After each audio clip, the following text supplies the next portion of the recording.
ए विधि मंगल आरती कीजे, पंच परम पद भजे सुख लीजे। एक विधि मंगल आरती कीजे, पंच परम पद भज सुख लीजे। थाल सजाओ घी के दीप जलाओ, कंचन थाल सजाओ घी के दीप जलाओ। आओ करे हम प्रभु की आरती, कंचन थाल सजाओ।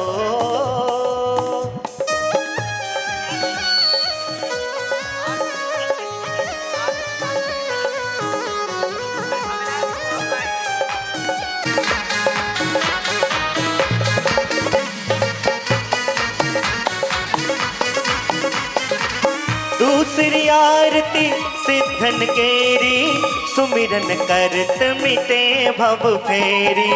दूसरी आरती सिद्धन केरी, सुमिरन करत मिटे भव फेरी। कंचन थाल सजाओ घी के दीप जलाओ, कंचन थाल सजाओ घी के दीप जलाओ।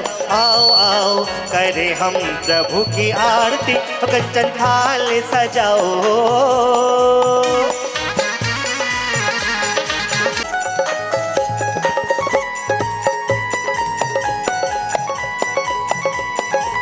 तीसरी आरती सूर मुनिंदा, जन्म मरण दुख दूर करिंदा।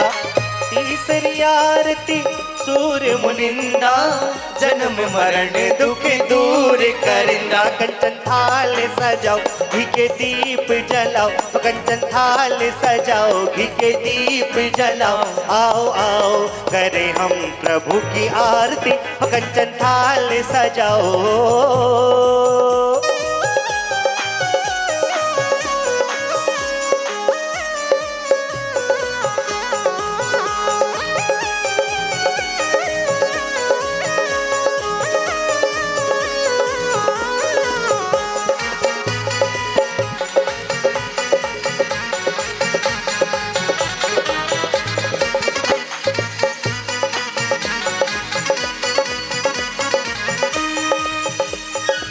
चौथी आरती श्री उपछाया, दर्शन देखत पाप पलाया। चौथी आरती श्री उपछाया, दर्शन के दीप जलाओ, कंचन थाल सजाओ घी के दीप जलाओ।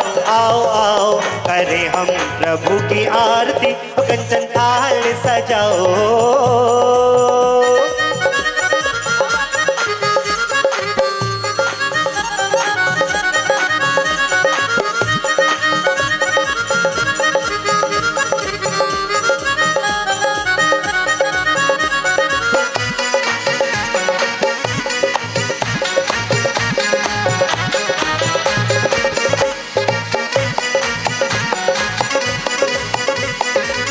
पांचवी आरती साधु तिहारी, कुमति विनाशन शिव अधिकारी। पांचवी आरती साधु तिहारी, कुमति विनाशन शिव अधिकारी। कंचन थाल सजाओ घी के दीप जलाओ, कंचन थाल सजाओ घी के दीप जलाओ। आओ आओ कर जलाओ, आओ आओ करे हम प्रभु की आरती, कंचन थाल सजाओ घी के दीप जलाओ। आओ आओ करे हम प्रभु की आरती, कंचन थाल सजाओ।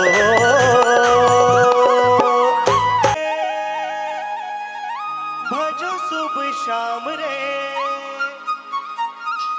दर्शन करने भक्ति करने, दर्शन करने भक्ति करने। आए हम आए द्वारे, हाय आए हम आए द्वारे।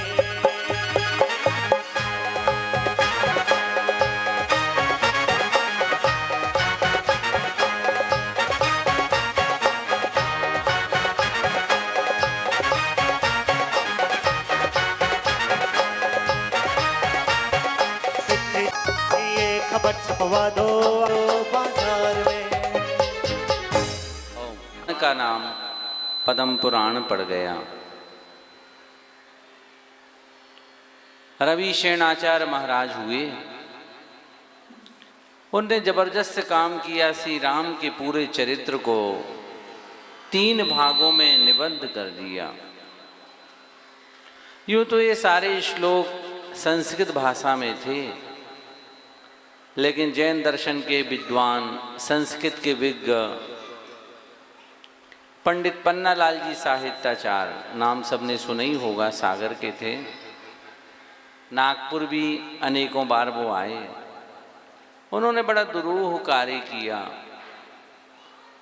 संस्कृत के उन श्लोकों को हिंदी में रूपांतरित करके जो लोग संस्कृत भाषा नहीं जानते उनको भी पद्म पुराण की रुचि जगा दी। ऐसे रोचक ये तीनों भाग हैं, पढ़ने के लिए बैठो तो सहज अपने आप मन लग जाता है।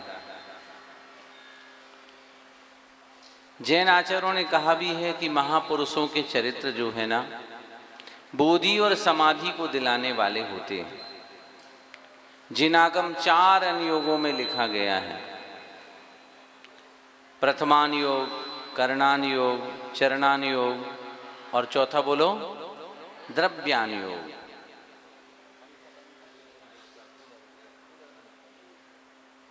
एक सवाल पूछ रहा हूं पहले आप लोगों से,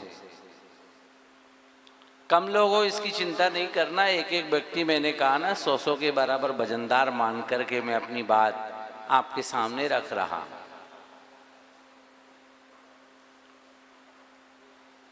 करण यानी परिणाम। जिन ग्रंथों में परिणामों की चर्चा होती है उन ग्रंथों को हम करणान योग के ग्रंथ कहते हैं। जिन ग्रंथों में आचरण की बात होती है उन ग्रंथों को हम चरणान योग के ग्रंथ कहते हैं। जिन योगों में, जिन अनुयोग में द्रव्य की और तत्व की चर्चा होती है उस अनुयोग को हम, मुख से बोलो ना, द्रव्यान योग का ग्रंथ कहते हैं। लेकिन सवाल एक खड़ा हो रहा है, जिन अनुयोगों में महापुरुषों के चरित्र की बात कही है उस अनुयोग का नाम कथनान योग क्यों नहीं रख दिया? पुराण अनुयोग नाम क्यों नहीं रख दिया? क्या वजह थी प्रथम शब्द जोड़ना पड़ा? जब अनुयोगों का नामकरण प्रतिपादित वस्तु के आधार पर किया जा रहा था तो फिर 3 अनुयोग की टूनिंग बिल्कुल ठीक है। करण यानी परिणाम, सुकरणान योग। चरण यानी आचरण, सुचरणान योग। द्रव्य और तत्व का विवेचन, सो द्रव्यान योग। लेकिन महापुरुषों की चर्चा जिसमें है उस संयोग का नाम हटके रख दिया जिसको अपन बोलते हैं प्रथमान योग। समंतभद्र स्वामी ने भी यही क्रम लिखा। प्रथमान योग मर्थख्यानम चरितम पुराणमपि पुण्यम बोधि समाधि निधानम बोधति बोधा समीचीनम। द्वितीय अधिकार के 5 श्लोकों को लिख करके उन्होंने यही क्रम लिखा, प्रथमान योग, करणान योग, चरणान योग और द्रव्यान योग। प्रथमम कर्णम चरणम द्रव्यम नमः, ऐसा भी बड़े बड़े आचार्य कुंद स्वामी ने भी इसी बात का उल्लेख इसी क्रम में किया है। इस सवाल का उत्तर हम आपको ख्याल कराते हैं। उसके पहले महिलाओं से निवेदन करूंगा, महिलाओं के स्थान पर उठ करके चले जाएं।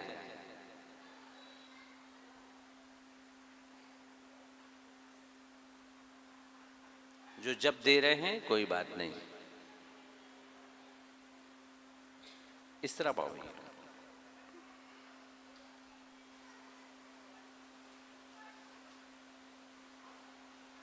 अब सुनो, मैं ख्याल कराता हूं आपको कि महापुरुषों के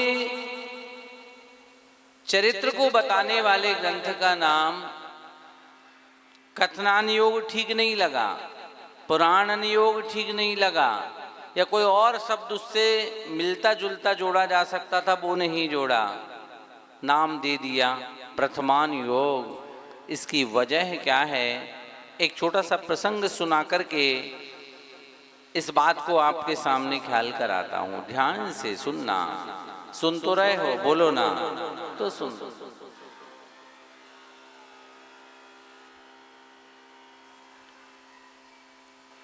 बरनी जी का नाम आप सब लोगों ने सुना होगा।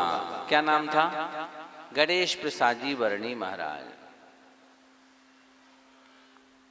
उत्तर प्रदेश के निवासी थे, मड़ावरा में रहते थे। जाति के वो जैन नहीं थे, लेकिन एक उनका सौभाग्य था, जहां वो रहते थे उनके घर के सामने ही दिगंबर जैन मंदिर था। कल मैंने ये वाक्य बोला था, वो लोग सौभाग्यशाली होते हैं जिनका घर मंदिर के पास में होता है। पूरी नागपुर दिगंबर जैन समाज लगभग पुण्यशाली है। एक दौड़ लगाते हो तो मंदिर चले जाते हो, और दूसरी दौड़ लगाते हो तो अपने घर चले जाते हो। बम्बई वालों को ऐसा सुख देखने को नहीं मिलता, दिल्ली वाले और कलकत्ता वालों को ऐसे सुख देखने को नहीं मिलता। पुण्यशाली शहर होकर के भी पद्धति सब गाँव ही जैसी है, क्योंकि गाँव के ही हो ना, इसीलिए तुम्हें आचार्य महाराज की सन्निधि मिली है, कलकत्ता और दिल्ली वालों को नहीं मिल सकती। नहीं समझ रहे? अब देखिएगा, बात बताता हूं। वर्णी जी महाराज छोटे से होंगे, 12-14 साल के थे, और जैन नहीं थे तो मंदिर जाने का तो कोई प्रश्न ही नहीं था।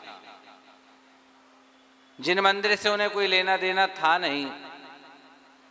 एक दिन वो गेंद खेल रहे थे अपने सहपाठियों के साथ में, और मंदिर के बाहर बचनिका चलती थी, जैसी अपनी चल रही ना। अब तो सब प्रायः बंद सी हो गई हैं। लोगों को मनोरंजन में रस आता है, लेकिन धर्म की बातें आप सुनना लोग पसंद नहीं करते। ये तुम्हारा बहुत पुण्य है कि नागपुर में कम से कम अभी भी ये जीवंत परंपरा बनी हुई है। हमारे कुछ पंडित जी का सहयोग मिल जाता है, और कहीं तुम्हारी ललक बन जाती है। समय समय पर साधु संत और त्यागी व्यक्ति आ जाते हैं, तो धर्म के दो बोल कोई सुनाई देते। ऐसी खुले मैदान में बचनिका चल रही थी, और वह बालक खेल रहा था। जैसे बालक दौड़ रहा है ना, यहाँ से वहाँ, वहाँ से यहाँ, ऐसी दौड़ रहे थे खेल खेल में। और वह गेंद कहीं ना जाकर के उस स्थान पर पहुंच गई जहां बचनिका चल रही थी। सारे बच्चे चौंक गए, एक एक करके भाग गए, क्योंकि व्यवधान तो हुआ था शास्त्र सभा करने वाले को भी और शास्त्र सभा में सुनने वालों को भी। सबने मुड़ के देखा था कि गेंद आई कहाँ से। सबने पकड़ लिया था इनके घर के बालक की गेंद है, और जिसकी गेंद थी वो बालक सोचा कि भागू कैसे, गेंद भी लेना है और लोग मेरे को जानते हैं, घर में खबर पहुँचे, इससे अच्छा यहीं निपट जाएं। लोगों को पीटना हो तो पीट लें, डांटना हो तो डांट लें, और अपनी गेंद लेकर के घर चला जाऊं। वह बालक पीछे की तरफ बैठ गया। धर्म सुनने के लिए नहीं बैठा था। काहे के लिए बैठा था? अपनी गेंद उठाने के लिए बैठा था। पर देखिएगा, ये जो ग्रंथ यहाँ पर विराजमान है ना, हम किसी और प्रसंग को सुनाने वाले थे आपको, लेकिन ये पद्म पुराण ग्रंथ देख करके मेरे को ये विषय याद आ गया। अब भी इसके दूसरे अध्याय के किसी विषय को मैं कल सुनाऊंगा आपको। बहुत अद्भुत है, बहुत ही अद्भुत है वो तो।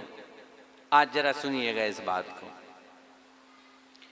जैसे ही वह बालक बैठा है पीछे और आगे चल रही है बचनिका पद्म पुराण की। कौन से ग्रंथ की? पद्म पुराण की। पंडित जी सुनाए चले जा रहे हैं, लोग सुने चले जा रहे हैं। और प्रसंग आया कि श्री राम ने 9 भाव पहले एक त्याग किया था, निशी भोजन को स्वीकार नहीं करूंगा। कौन सा भोजन? निशी भोजन मतलब समझते हो? रात्रि में भोजन नहीं करूंगा। और उनकी आत्मा में ऐसा संस्कार बना, एक भाव का त्याग बढ़ते बढ़ते बढ़ते उन्हें 9वें भाव में भगवान राम बनाने में कारण बन गया। ये बात उस बालक के हृदय को स्पर्श कर गई, हर आत्म प्रदेश को स्पर्श गई। अरे क्या गजब बात है। और वहां ये भी बात बताई गई कि रात में भोजन करने से नुकसान क्या है, और ये भी बात बताई गई कि रात्रि भोजन के त्याग से फायदे क्या हैं। बालक को धर्म से कोई लेना देना तो था नहीं, उसने तो दोनों बिंदुओं को देखा, त्याग में फायदे ये हैं और खाने से नुकसान ये हैं। मन बना लिया, घर गया, अपनी माँ से बोलता है कि माँ अब रात में भोजन नहीं करूँगा। कोई बात नहीं, माँ तो जैन सोसाइटी में रहती थी, उसने कहा बेटे शाम को भोजन करा दूँ, चिंता की कोई बात नहीं है। अगले दिन बालक ने शाम को भोजन कर लिया और नियम ही ले लिया कि जिंदगी भर, क्या नियम लिया बोलो ना, क्या को तुम बोल रहे हो यार, अपने लिए बोल रहे कि उसके लिए बोल रहे। उसने तो अपने लिए बोला कि मैं रात्रि में कभी भोजन नहीं करूंगा। माँ बड़ी प्रसन्न हो गई। हर बेटे की माँ प्रसन्न होती है, धर्मात्मा माँ, जिसका बेटा गर्व से कहता है कि माँ मैं अब रात में भोजन स्वीकार नहीं करूँगा, और उस माँ की और छाती फूलती है जब बेटा कहता है कि माँ मैं रात को पानी भी स्वीकार नहीं करूँगा। तो वो गर्व से कहती है बेटे तो मैंने अनेक देखे, धन्य मेरा बेटा तो धर्म के मार्ग पर लगा हुआ है। कोशिश करना आप भी एक दिन इस मुकाम पर पहुँचना कि तुम्हारी माँ भी पीठ थपथपाए तुम्हारी कि बेटे तुमने मेरी कोख को धन्य कर दी। उस माँ की प्रसन्नता थी, बेटा भी खुश था। अगले दिन सारे सहपाठी आए, पूछने लगे गेंद मिली कि नहीं मिली। बालक का तो साहस ही नहीं हुआ था कि गेंद उठाएं, उसने तो आनंद ले ही लिया था शास्त्र वचन का सुनने का। और वह बालक कहता है नहीं मुझे नहीं मिली गेंद। सहपाठियों ने कहा हम लेकर आए हैं, चलो खेल खेलने के लिए। उसने कहा देख लिया, खेल का आनंद देख लिया, और कल जैनियों की धर्म सभा में धर्मोपदेश सुनने का आनंद देख लिया। दुनिया के सारे आनंद फीके हैं माँ जिनवाणी के श्रवण के आगे। मैं तो धर्म की सभा में बैठूंगा। सारे बच्चे चले गए, बालक रोज बैठने लगा।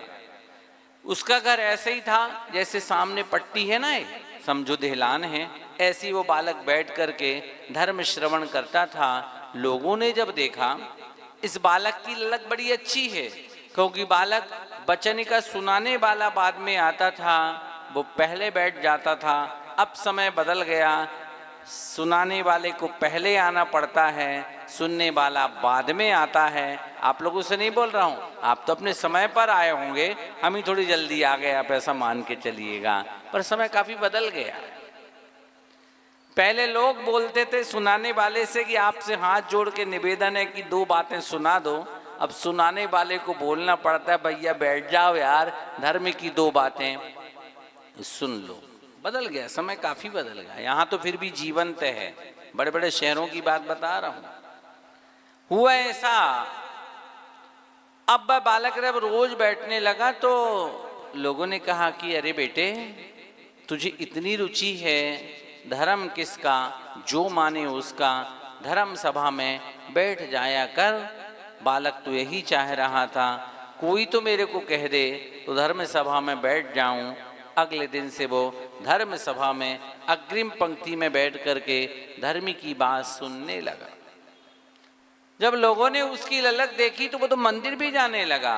मंदिर क्या जाने लगा, वो तो पूजा भी करने लगा रोज अष्टद्रव्य से, और धीरे धीरे धीरे जैन दर्शन का विद्वान बन गया। अब जब कई बार पंडित जी ना आते तो लोग कहते कि बेटे तू ही बैठ करके धर्म की 2 बातें सुना दे, और वो बैठ करके गवेषणा करता तो लोग मंत्र मुग्ध हो जाते। नहीं आने वालों के लिए आने के लिए विवश होना पड़ता। ताली बजाने में पैसे लग रहे थे क्या? सबने बजाई, तुमने नहीं बजाई। आप देखिएगा वो ऐसे जबरदस्त विद्वान बना, लोग उसे पंडित जी कहने लगे। अब उसने के मन में विचार आया कि अब जब लोग पंडित जी कहने ही लगे हैं तो अब अच्छे पंडित बन के ही बताऊंगा। सुन रहे ना, अच्छी गहराई का ज्ञान, उच्च कोटि का ही विद्वान बनूंगा। चोटी के विद्वान तो सब बन जाते हैं, मैं तो उच्च कोटि का विद्वान बन करके रहूंगा। और उसने विचार किया। जब ये प्रसंग सुना तो मैं तो माथा घूम गया था, सही बताऊं।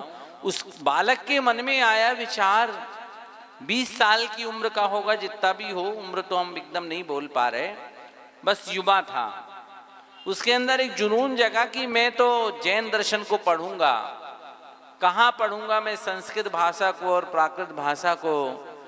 तो जान रखा था कि बनारस में अच्छे अच्छे विद्वान मिलते हैं। वह बालक बनारस पहुंच गया और जैसे ही विद्यालय में ज्ञान अर्जन करने की बात उसने कही तो पढ़ाने वाले शिक्षकों ने उसकी दिल लगी कर दी कि तुम जैनी लोग क्या जानो पढ़ करके, तुम्हारे बस की बात नहीं है। उसके मन में बड़ी तकलीफ हुई कि ये लोग ऐसा सोचते हैं, मैं तो पढ़ करके रहूँगा। और उस बालक के दिल में कितना बड़ा सोच जागा होगा, क्यों ना मैं एक विद्यालय खुलवा दूं। पढ़ने वाले उसी विद्यार्थी ने विद्यालय की योजना बनाई और एक साल बाद महाविद्यालय के लिए धन इकट्ठा कर लिया। कैसे किया होगा, कहीं पढ़ा था, 1 रुपए के 64 पोस्ट कार्ड लिए थे।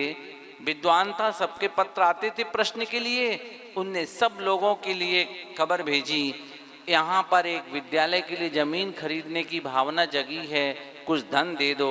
और 64 पोस्ट कार्डों ने तक कमाल कर दिया कि जितने की भूमि आ रही थी उससे ज़्यादा पैसा अकाउंट में आ गया और गंगा के तट पर जगह खरीदी, विद्यालय बनाया। और विद्यालय नहीं बनाया, कितनी मुश्किलें आई होंगी।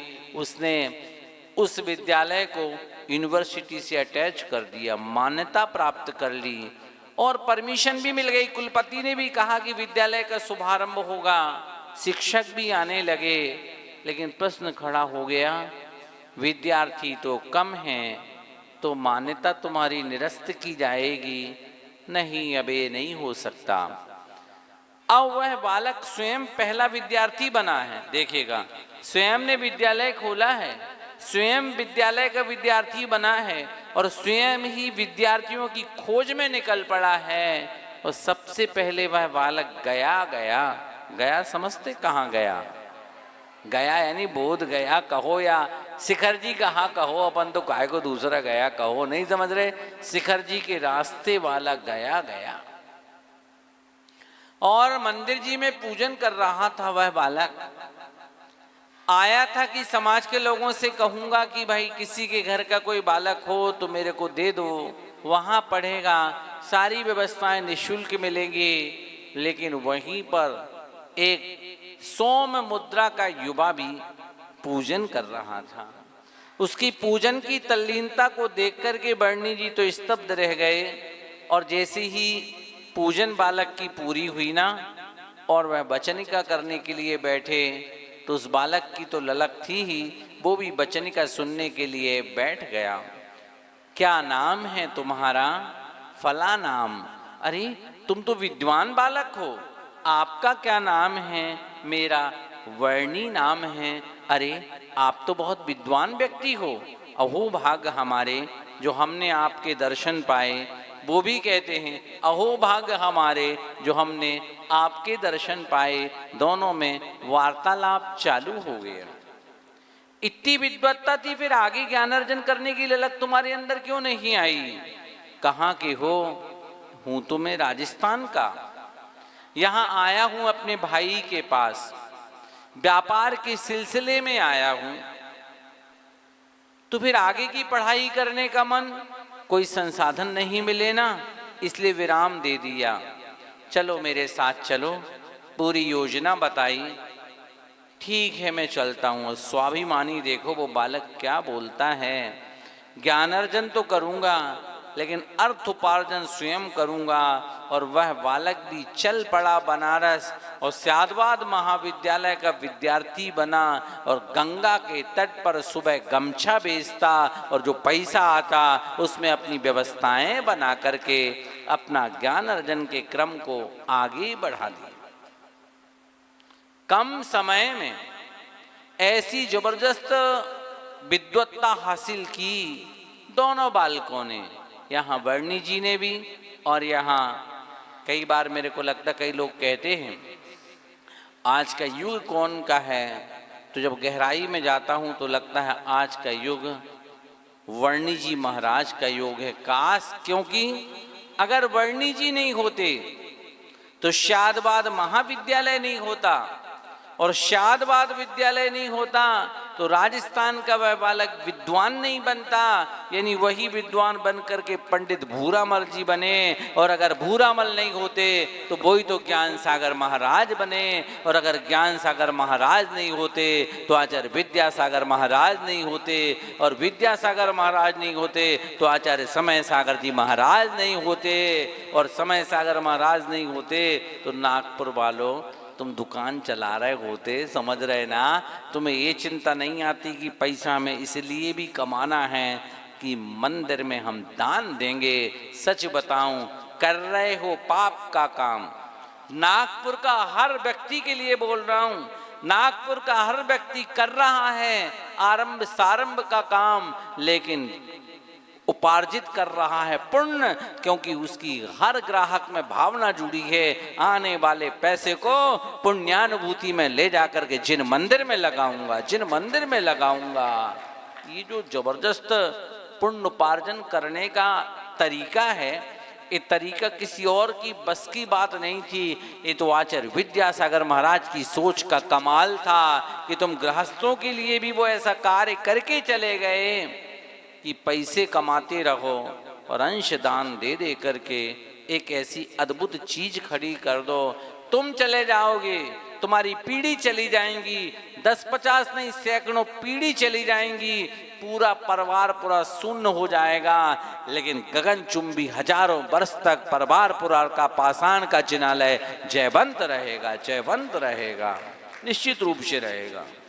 इतनी बड़ी सोच आचार्य विद्यासागर जी महाराज की और इतनी बड़ी सोच ज्ञान सागर महाराज की, जिन्होंने एक हीरे को परख करके विद्यासागर बना दिया हो, और धन्य है वर्णी जी की सोच जिन्होंने उस बालक को देख करके सोचा हो इसको विद्वान बनाना है। काश वर्णी जी नहीं होते तो हम और आप यहाँ पर नहीं होते। श्रेय जाता है वर्णी जी महाराज को। बोले गणेश प्रसाद जी वर्णी जी महाराज की। अरे जरा जोर से बोलो ना, गणेश प्रसाद जी वर्णी जी महाराज की। ये तो बीच में प्रसंग आ गया। प्रश्न का तो उत्तर वो वाला देना था कि करणान योग, करण यानी परिणामों की चर्चा को बताने वाला करणान योग, आचरण को बताने वाला चरणान योग, द्रव्य की चर्चा को बताने वाला द्रव्यान योग, तो महापुरुषों के चरित्र को बताने वाला अनुयोग का नाम प्रथम शब्द क्यों पड़ा, प्रथम शब्द से क्या लेना देना था। लेना देना बस इतना था, काश जिस समय वर्णी जी महाराज गेंद लेने के लिए गए थे उस धर्मी की सभा में, काश अगर उस स्थान पर धवला जी ग्रंथ की वाचना चल रही होती ना, तो चुपचाप उठ करके या तो गेंद लेकर के भागते या बिना गेंद लिए चले गए होते। उस समय अगर समय सार और प्रवचन सार ग्रंथ की भी वाचना चल रही होती, सुन रहे कि नहीं सुने, बोलो ना, और लोक के विभाग का कोई गणति भी बताया जा रहा होता, तो भी वो सुनते तो सबके सुनते और कहते मेरे दिमाग से बाहर है, जैनियों की सभा जैनी जाने, हम तो अपनी गेंद उठाएं और चले जाएं। लेकिन उस समय चल रही थी विवेचना एक महापुरुष के चरित्र की, यानी पद्म पुराण की, यानी राम के जीवन की, और वह राम के जीवन की प्रेरणा से ही तो प्रभावित हुए थे। चल रहा था उस समय महापुरुषों के चरित्र का ग्रंथ, इसीलिए जैन आचार्यों ने उस अनुयोग को कुछ और नहीं दिया।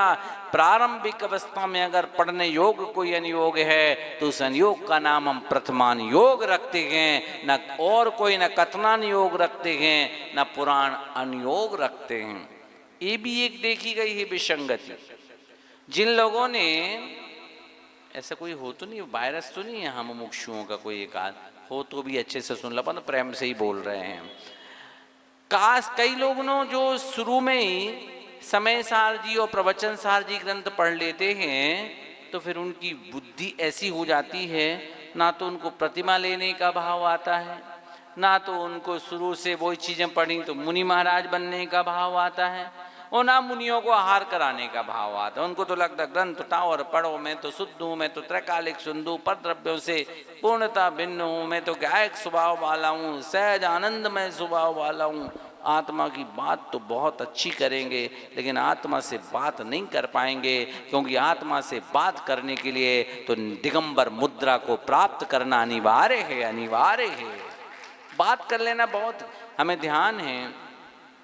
बहुत वर्ष पहले हम सांगानेर में रहते थे तो हमारे यहाँ कक्षा चलाई गई, समय सार की लगभग 150 गाथाएं हमने पढ़ ली, और पढ़ने के बाद हमने गुरुजी से आकर के कहा कि अभी समय सार जी का अध्ययन चल रहा है। आचार्य ने हमसे उस दिन बोला था, मुझे ध्यान है, कि ये स्वाध्याय असंयमी से नहीं करना, किसी दिगंबर मुनि महाराज से करना, नहीं तो ज्ञान अर्जन नहीं करना।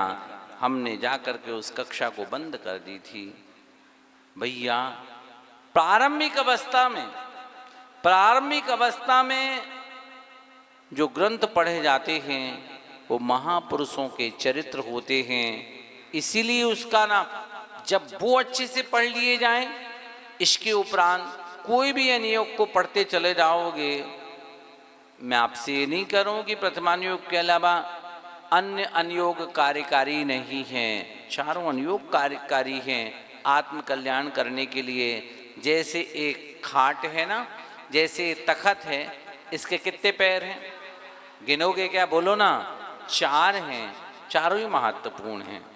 एक की टांग भी टूट जाएगी तो लड़खड़ा जाएगा। अनुयोग चारों हैं, लेकिन प्रारंभिक अवस्था में अगर हम महापुरुषों के चरित्र को पढ़ते हैं तो हमारा जीवन बहुत ऊंचाई पर पहुंचता चला जाता है। ऐसा जान करके एक बार जीवन में कुछ करना नहीं करना, एक बार जीवन में कुछ करना नहीं करना, लेकिन श्री पद्म पुराण ग्रंथ को पढ़ने का भाव बना करके रखना, मन गदगद हो जाएगा। अभी हम बम्बई गए थे, तो बम्बई की दुनिया तो बम्बई की दुनिया है। हमने वहाँ दूसरा भाग उठाया और हमने 7 दिन में दूसरा भाग पूरा पढ़ा। मेरे रोम पुलकित हो गए। मेरे को लगा कि सही में आचार्य कितनी बार पढ़ लो। पद्म पुराण एक ऐसा ग्रंथ है, कहीं कहीं ऐसा लगने लगता है जब राजाओं के और वंशों का वर्णन पढ़ो, लेकिन धारावाहिक आप पढ़ते चले जाओगे तो ऐसा अद्भुत आनंद आएगा, लगेगा क्या गजब बात कही गई है। अभी कल हम पंडित जी को एक रजिस्टर पढ़ा रहे थे, यदि पद्म पुराण के तीसरे भाग में क्या अद्भुत बात आई है। लोग कहते हैं रावण बहुत खराब था, लेकिन रावण की अच्छाई देखोगे ना तो भी माथा घूम जाएगा कि धन्य वो रावण, कैसी नीतिवान था।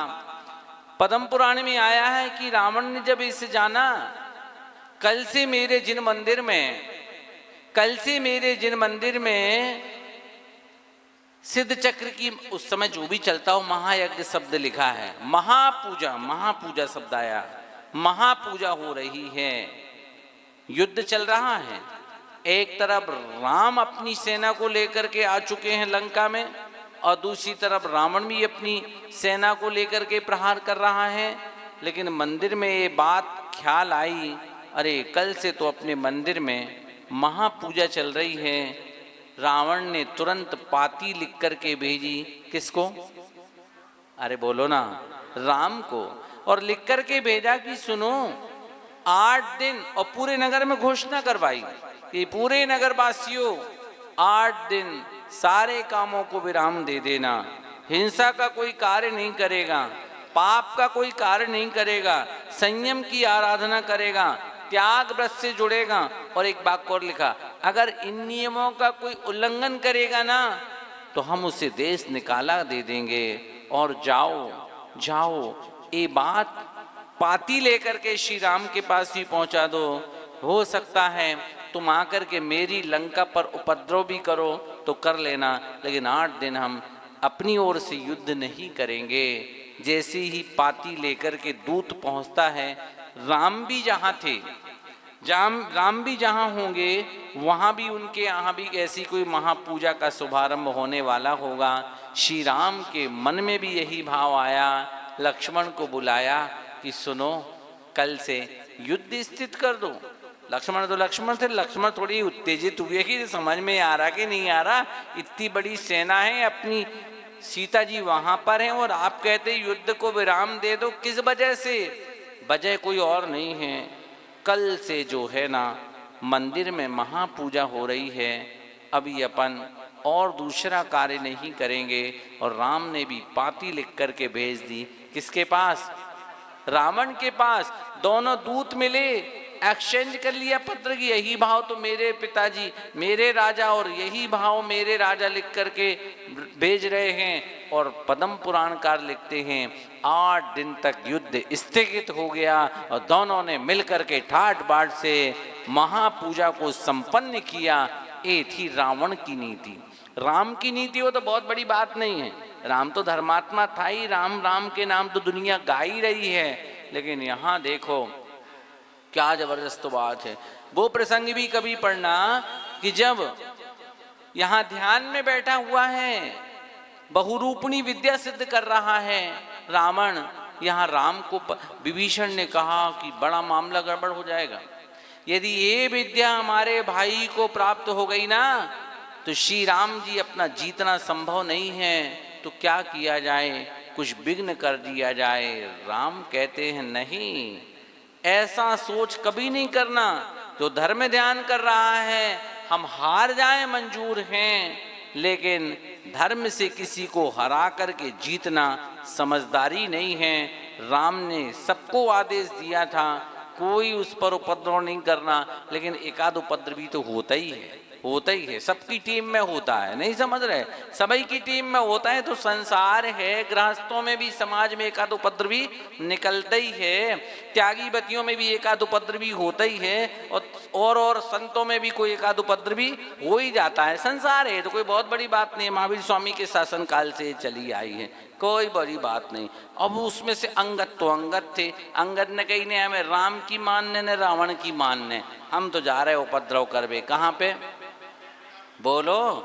और लंका चले गए, उनने तो उपद्रव करना चालू कर दिया। यहाँ रावण ध्यान में बैठा है और उपद्रव कर रहा है कौन? अंगद। और अंगद ने तो क्या दुर्दशा बनाई, पढ़ोगे तो माथा घूमता है। वहाँ की सारी स्त्रियों के कहीं ऊपर के आभूषण नीचे पहना दिए, नीचे के आभूषण ऊपर पहचा दिए, सबके सिर के बाल बांध दिए, और इतना ही नहीं मंदोदरी को तो ला करके रावण के सामने सिर पकड़ करके घुमा दिया। रावण देख रहा है, ध्यान में बैठा है, और वो कह रहे हैं मंदोदरी की स्वामी देखो तो मेरी दुर्दशा क्या हो रही है। तो वो कहता अब तुम्हारी जो हो रही जो तुम्हारी जानो तुम, हम तो अपने जिस कार्य में लगन से बैठे हैं वो छोड़ने वाले नहीं हैं। और धन्य है वह रावण जिसकी अनंत भगवान के प्रति ऐसी अगाढ़ श्रद्धा थी। शायद इसी का परिणाम है कि आगामी भवों में वो भगवान बनेंगे, भगवान बनेंगे। बीच की थोड़ी सी असावधानी हो गई कि पर स्त्री को प्राप्त करने की ललक लग गई, सो दुर्गति मिल गई, वो अलग विषय है, वो अलग विषय है। लेकिन यहाँ तो देखो उसकी नीति देखो कितनी बढ़िया होगी। और ये भी नीति कितनी अद्भुत थी, ये भी अद्भुत कितनी नीति थी कि सीता जी को लेकर के तो आ गया लंका में, और कोई नहीं है सीता जी का, लेकिन फिर भी शीलवान बना करके रखा, क्योंकि उसका संकल्प था कि जो स्त्री मुझे चाहेगी नहीं उसको मैं कभी स्वीकार नहीं करूँगा। धन्य है रावण की ऐसे भाव को तो प्रणाम करता हूँ, प्रणाम करता हूँ। धन्य उसकी स्थिरता, धन्य उसकी स्थिरता। कोई होता, कोई दूसरा होता, पल भर नहीं लगता और अपनी इच्छा की पूर्ति कर देता। सीता के पास कोई ताकत थी, लेकिन उसकी नीति देखो, अद्भुत नीतियाँ थी। ऐसी नीतियाँ पढ़ोगे, देखोगे तो लगेगा कि वाकई यार क्या उन नीतियों से भी जीवन जिया उसने। पर ये भी ख्याल आता है एक गलती भी कितना बड़ा काम कर गई, उस एक गलती के कारण उसे दुर्गति का पात्र होना पड़ा। और एक और प्रसंग आता है पद्म पुराण में, कभी पढ़ना तो। जब सबने समझाया तो रावण का भी मन बोल उठा कि अब ठीक है, अब तो सीता मुझे स्वीकार भी करेगी ना, तो मैं अब इसको स्वीकार नहीं करूं, दे देता हूं, राम की पत्नी राम को ही दे देता हूं। लेकिन मन में एक अहंकार आ गया, क्या ऐसे थोड़ी दूंगा, राम को पहले झुका लूंगा, चरणों में झुका लूंगा, फिर कहूंगा ले तेरी पत्नी तेरे को सौंपता हूं। इतना सा अहंकार रावण के गर्त का कारण बन गया। विचार तो करो, जब छोटी छोटी सी ये भूलें इस जीव को दुर्गति ले जाती हैं, और हम और आप अगर बड़ी बड़ी भूलों के साथ इस जीवन को जिएंगे तो अपनी कितनी बड़ी दुर्गति होगी ना। दोनों चीज़ों को देखना है, उसकी अच्छाई को भी देखना है। उसकी माला को तोड़ रहे हैं तब भी वो कहता तोड़ दो माला, हम तो दूसरी माला नहीं होगी तो हाथ से माला फेर करके अपना समय व्यतीत कर लेंगे। उसके उत्तरी वस्त्र को फेंक दिया अंगद ने और उनके लोगों ने, पर वो कहता कोई बात नहीं, भविष्य में तो मुझे मुनि महाराज बनना ही है, कराओ अभ्यास कराओ, हम तो अपना काम करेंगे। ऐसे पवित्र सोच रहे उस रावण के, उसी पवित्र सोच का प्रतिफल है कि भविष्य में वो भगवान बनेगा। लेकिन उसकी जो कमियां थीं, उन्हीं कमियों के कारण उसे नरक की वेदना को सहन करना पड़ा। ऐसा वैभवशाली रावण, जिसके पास में सोने की लंका थी, लेकिन वो भी काम ना आई। परिणाम जब बिगड़ते हैं ना तो धनन काम नहीं आता, ध्यान देना जरा। सोने की लंका हो और चाहे तुम कितना ही बड़ा तुम्हारे पास में दल बल क्यों ना हो, लेकिन तुमने गलती की है, दुर्गति के पात्र तो तुमको बनना पड़ेगा। क्योंकि संसार में अगर सबसे ईमानदार कोई अगर है तो वो कर्म है, कर्म है।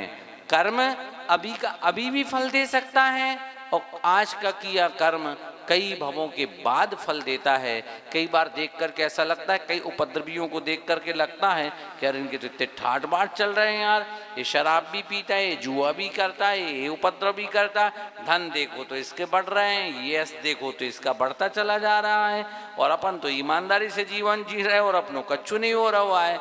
लेकिन ध्यान देना, जब तक तेरे पुण्य का बीता नहीं करार, तब तक तुझको माफ है। बोलो ना, सभी तो यार पता है यार, हम का सुनाएं। तुम्हारे नागपुर में आता तो हमारी जिंदगी ही नहीं कर गई, कहो 20 अक्टूबर तो विधान करा रहे, नहीं समझ रहे। अब का सुनाए, ज़्यादा हमें हाथ नहीं है, बोई बोई बोई बोई कितु सुनाए, बोई बोई, पर का करें, और जही हाथ नहीं है, सो बोई बोई सुना। अभी हम बागी दौरा गए, बागी दौरा नाम सुना तो कभी बड़ी बात है, का राजस्थान में एक गाँव है, ये सिंगर जो हमारा बालक वो बागी दौरा ही गए। तो बागी दौरा गए तो हम 2.5 महीने 2 महीने के लिए गए थे हम, 2.5 महीने वहाँ पर रुके। बड़ी अच्छी समाज है, 250-300 घर हैं, एक जिन मंदिर है। एक बार इतने भी 1.25 महीना रुके थे, एक बार परूषण में आए तो 1.5 महीना रुके थे। अब सुनो, अच्छे नहीं रुकने, वो सच छुबो लगो तो ऐसे उतर रुके थे। बात सुनो, मूल की बात सुनो, वहाँ के लोग बहुत ही अच्छे थे। तो वहाँ हम 2.5 महीने रुके। तो एक बात बताऊँ, वहाँ एक ब्रह्मचारी, बड़ौदिया गाँव है, तो बड़ौदिया गांव से एक ब्रह्मचारी भैया जी आए, तो बोले कि भैया जी हम चाह रहे हैं कि हम भी 2-4 दिन की छुट्टी, BAMS डॉक्टर थे, गवर्नमेंट जॉब था, रुक जाएं। आ गए, वो छुट्टी लेके आ गए। उन्हें 1 महीने की छुट्टी ले ली पूरी, अपन साथ में रहेंगे। अब क्या होता था, तीनों टाइम कक्षा ही चलती थी, और हम ज़्यादा पढ़े लिखे तो नहीं, छोटे मोटे ऐसे 6 डाला तत्व आसूद जी ऐसे छोटे छोटे ग्रंथ पढ़ाते रहते। और तो हम उनसे कहते थे कि आप पढ़, देखो भैया हमने पढ़े हैं, आप क्लास तो आप ही को लेने पढ़। तो मैंने 3-4 दिन बाद की खाद तो सब बराबर को हैं और बजाने हम ही अकेली को पढ़ रही। अब उनको बात लग गई, कहना खिसकाओ माइक खिसकाओ, बुद्धिमान थे, हमसे कई गुने बुद्धिमान थे, मैं क्या बोलूं। सब गाथाओं का हाजिर जवाब, ऐसी व्याख्या करते थे गाथाओं की, मंत्रमुग्ध हो जाते थे। पढ़े लिखे तो थे, डॉक्टर थे, सरकारी नौकरी थी, हम भी होशियार होते तो हम भी डॉक्टर के रोगी की औषधि, जन्म मरण के रोग की औषधि जग में आप हो एक भली, जब से आपको पाया लगता मेरी अखियां हैं खुली। मित्र यहाँ शत्रु बन जाते, शत्रु भी फिर मित्र बने, पिता पुत्र भाई बन जाते, माँ बहना और सुता बने। नाटक जैसे पात्र सभी हैं, नाटक जैसे पात्र सभी हैं, सच्ची केवल तेरी कही। तन भी जब ना मेरा बिना पर द्रव्यों की बात कहा, तेरा मेरा करते करते बिता दिया सब काल यहाँ। वेद ज्ञान तुमने सिखलाया, वेद ज्ञान तुमने सिखलाया, तब दुर्मति की पला टली, जब से आपको पाया लगता मेरी अखियां हैं खुली।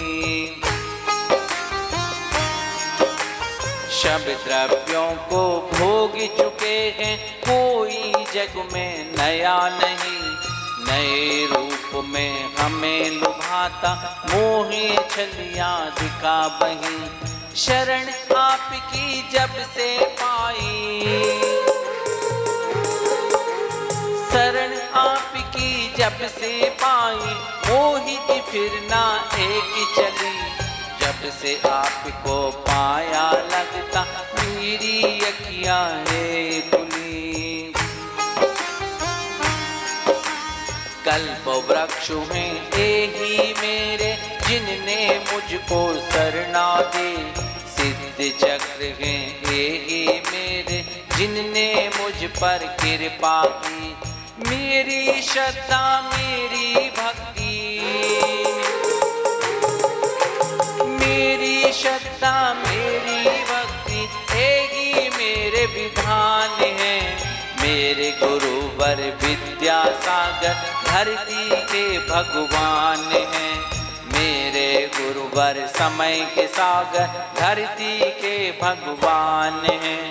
जा वाणी के जानते सूझे लोकालोक,